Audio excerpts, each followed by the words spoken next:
Such detail, such marvel. Who would believe that this painting is a selfie in its own right? Yes, you heard it right. It's a selfie. Oh, it's a self-portrait? My bad, folks. It's not a selfie, it's a self-portrait painting. But aren't they selfies too? Because Anyway, welcome art enthusiasts to today's exploration of one of the most iconic artworks from the Renaissance period, Man Holding a Thistle, by the German artist Albrecht Dürer.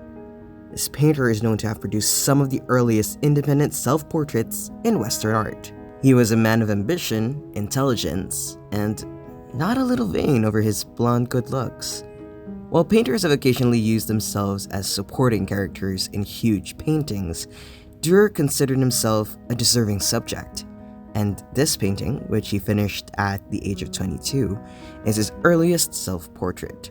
Created in 1493, Man Holding a Thistle is a remarkable example of Dürer's artistic genius. In this painting, the young Dürer is seen at the very start of his famous career. His position is depicted in the three-quarter perspective against a black background.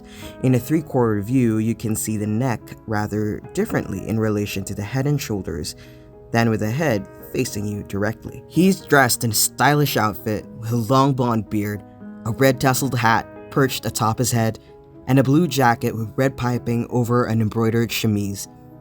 It depicts him as a young man dressed in rich garments, his expression contemplative, and his gaze turned thoughtfully towards the thistle in his hand. Although his features, the mane-like hair, shapely lips, prominent nose, and a powerful neck are obvious, there is still a hint of freshness in his reluctance. The picture immediately makes it evident that Dürer was a skilled craftsman. The image is rendered with a graphic accuracy best visible in the little details of the thistle and the attire. This masterpiece, part of the Northern Renaissance movement, has fascinated art enthusiasts and scholars for centuries due to its intricate symbolism, tactical brilliance, and potential autobiographical elements. The thistle held by the man is an essential symbol in this artwork. In the language of flowers, thistles often represent austerity, suffering, or the endurance of life's hardships. Possibly, Dürer intended to convey a message of resilience and the strength of character in the face of adversity through this choice of symbolism. The man's contemplative expression hints at a moment of introspection, as if he contemplates the struggles and tribulations of existence. It seems like we have a wannabe philosopher here. Goodness, Aristotle and Plato are shaking. Both Dürer's strong sense of self-assurance and the growing social standing of the artist in Renaissance Europe is reflected in the image. The Italian Renaissance gave rise to the idea of the artist, while medieval painters were seen as craftsmen. Dürer was acutely conscious of his position as a craftsman and artist at the time these evolving concepts were taking shape. In a letter to his friend, the German humanist Willibald Pirkheimer, he bemoaned his treatment in Venice, writing, "In Venice, I am treated as a nobleman.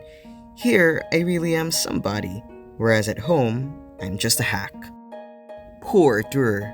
You might be wondering why this portrait was created by Dürer. Well, there are a number of theories, the first of which involves the thistle. This thistle is called Man's Tro, or husband's fidelity. It is widely associated as an engagement gift given by Agnes Frey, the woman whom Dürer would marry in 1494. An interesting fact about this engagement is that Dürer's father had organized it without Dürer's knowledge, as he was at Nuremberg crafting a painting. Therefore, this theory paints the self-portrait as that of a wedding portrait.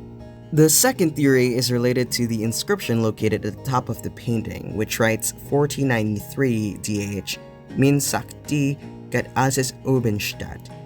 In English, this means, things happen to me as it is written on high. This is often linked to Christ's Passion, where the thistle is a symbol of the crown of thorns that Jesus wore on the cross, leaving us to wonder if this is an early version of the well-known painting Dürer painted of himself as a Christ-like figure in 1500.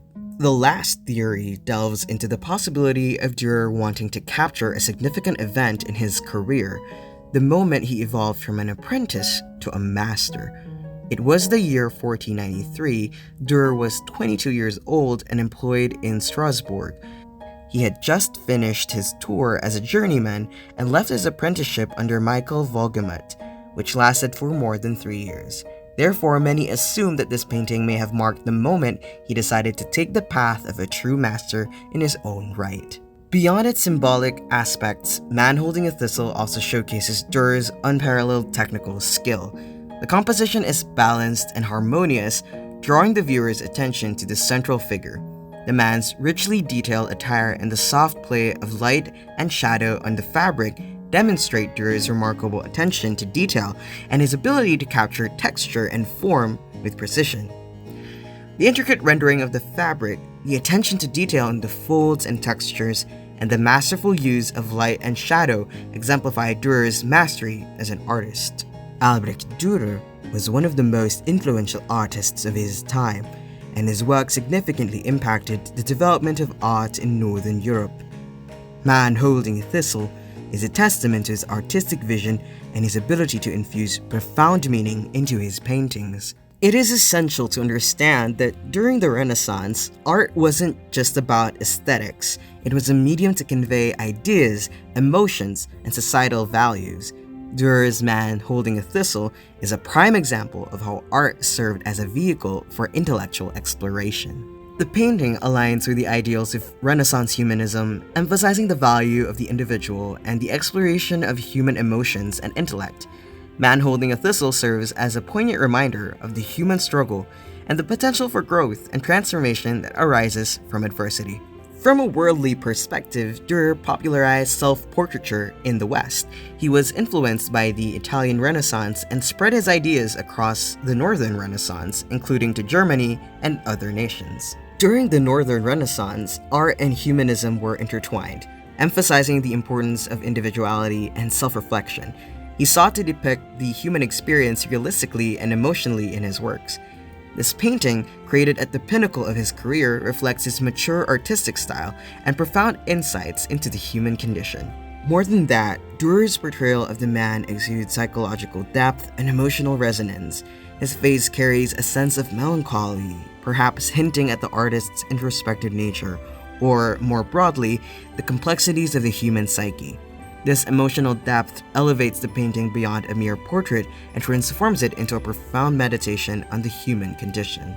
To this day, Albrecht Dürer's Man Holding a Thistle continues to intrigue and inspire audiences worldwide. The painting remains a timeless masterpiece, not only for its technical brilliance, but also for the profound insights it offers. Through the symbolism of the thistle and the potential self-portrait, Dürer invites viewers to contemplate the resilience of the human spirit and the significance of introspection in understanding oneself and the world. This painting stands as a testament to the enduring power of art to provoke thought, evoke emotions, and connect us with the past and the universal human experience. Its profound symbolism, technical brilliance, and the artist's potential self-portrait make it a timeless masterpiece that remains relevant to this day.